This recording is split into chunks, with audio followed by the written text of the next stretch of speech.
آپ کا کیا موقف ہے کہ اسلامی ممالک کو اسرائیل کو تسلیم کر لینا چاہیے؟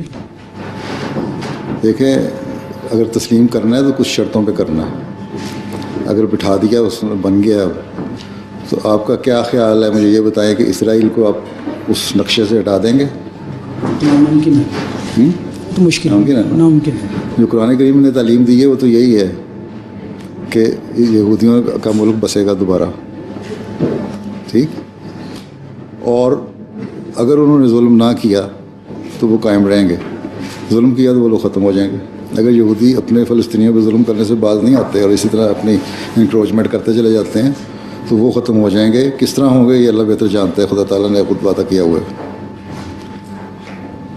لیکن اگر وہ رک جاتے ہیں اور فلسطینیوں کو ان کا حق دے دیتے ہیں جو ان کا حق ہے، تو میں تو مختلف وجہوں سے آپ کے یہاں مسلمان ممبر آف پارلیمنٹ ہیں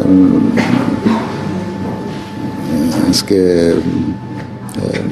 ویلز کے، وہ کہتے ہیں میں ملا ان کو اتفاق سے چند دن پہلے وہ مجھے ملے تھے. میں کہا جا کے پرائم منسٹر کو اسرائیل کے کہ تم جو ظلم کر رہے ہو نا، یہ ظلم تمہیں لے بیٹھے گا، فلسطینیوں میں ظلم نہ کرو. کہتے ہیں میں تمہارا پیغام پہنچا دیا تھا اور وہ اس نے سن لیا آرام سے اور کہتا میں نہیں کروں گا کچھ. اب اوباما آیا، اس نے بھی یہی بیان دیا، وہاں فلسطینیوں کی سائڈ لی ہے نا.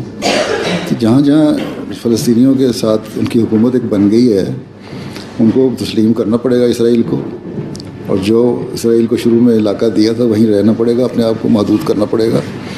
نہیں تو اللہ تعالیٰ کی تقدیر بھی چلتی ہے. یہ چیزیں انسانی عقل سے ماورا ہوتی ہیں. ٹھیک ہے، جب اللہ تعالیٰ کی تقدیر چلتی ہے تو میرا تو اس پہ ایمان ہے.